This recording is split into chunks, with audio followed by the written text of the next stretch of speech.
5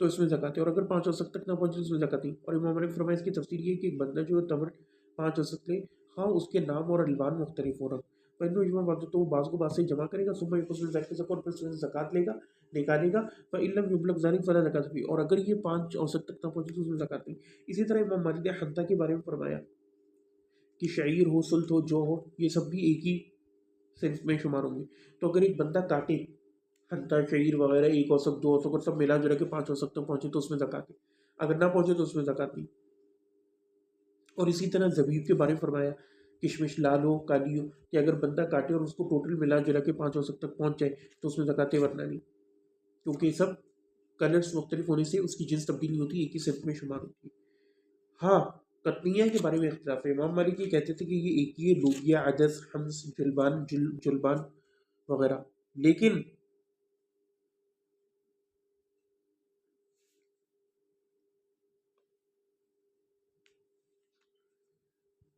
باجی اس معاملے میں اختلاف کرتے ہوئے کہتے ہیں کہ یہ سب الگ الگ صنف ہیں قطنیہ کے بارے میں۔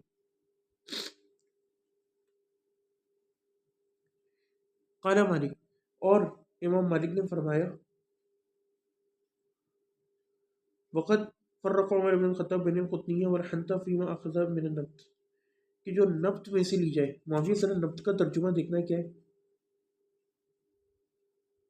کہ عمر بن الخطاب نے فرق کیا قطنیہ اور حنطہ میں، جو نبت میں سے لی جائے، ورآ ان القطنیہ کلها صنف واحد، اور وہ یہ سمجھتے تھے کہ قطنیہ یہ سب صنف واحد، فاخذ منها العشر، تو وہ اس میں سے عشر لیتے، واخذ من الحنطہ والزبیب نصف العشر، اور حنطہ اور زبیب میں سے نصف عشر لیتے تھے۔ کیونکہ اوبیسلی حنطہ جو ہے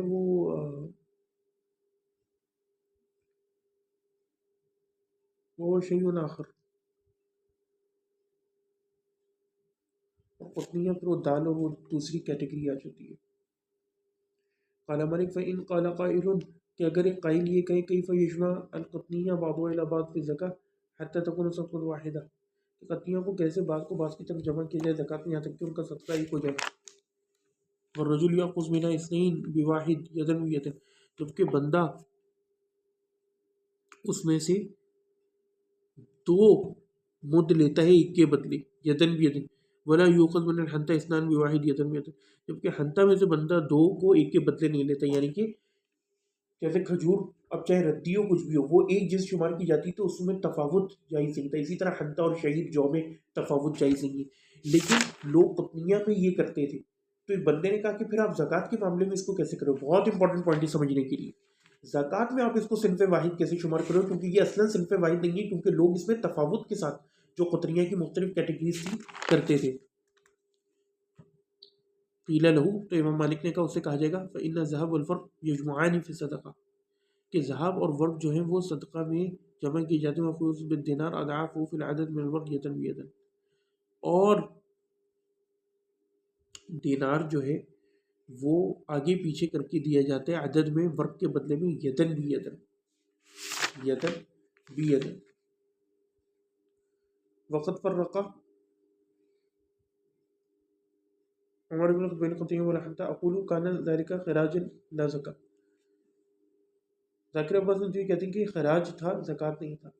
والرجل یاخذ ای یشتری منها ای من القطانی، یعنی خریدتا ہے قطانی میں سے، اثنتین بواحد وجواز تفاضل دلیل علی اختلاف الجنس، یہ وہی بات آ گئی کہ جواز تفاضل اس بات کی طرف اشارہ کر رہے ہیں کہ یہ اجناس مختلف تھے، لیس بجنس واحد۔ معاویہ آپ نے نبت کا ترجمہ دیکھا، النبت، جی میں نے آپ سے کہا تھا نا نبت کا دیکھو، جو حدیث نمبر 735 میں قال مالک وقت فرق عمر بن الخطاب بین القطنیہ والحنطہ فیما اخذ من النبت، انہوں نے کیا، ارے یار ہاتھ اوپر کر کے بولا کرو اب، جی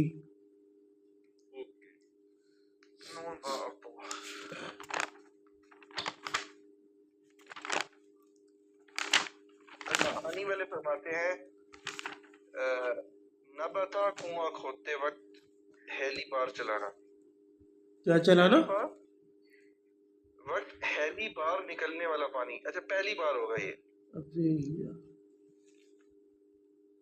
آدمی کی اندرونی حالت، پوشیدہ افکار، پوشیدگی کے بعد ظاہر ہونا. ارے یار چھوڑو، حجر ویب سائٹ پہ جو ترجمہ کیا ہے وہ پڑھ دو. اچھا ویب سائٹ کھول لیتا ہوں میں. اصل میں المانی پہ آ گیا تھا.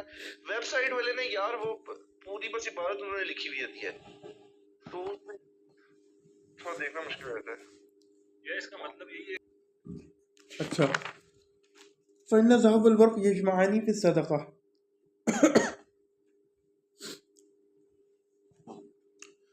وہ کہتے ہیں کہ امام مالک نے جو فرمایا کہ ذهب اور ورق جو ہیں یہ جمع ہوتے ہیں صدقہ میں، وقت یؤخذ بالدینار ضعفا فی العدل وليس جواز التفاضل في البيع دلیلا على الدم في الزکاة.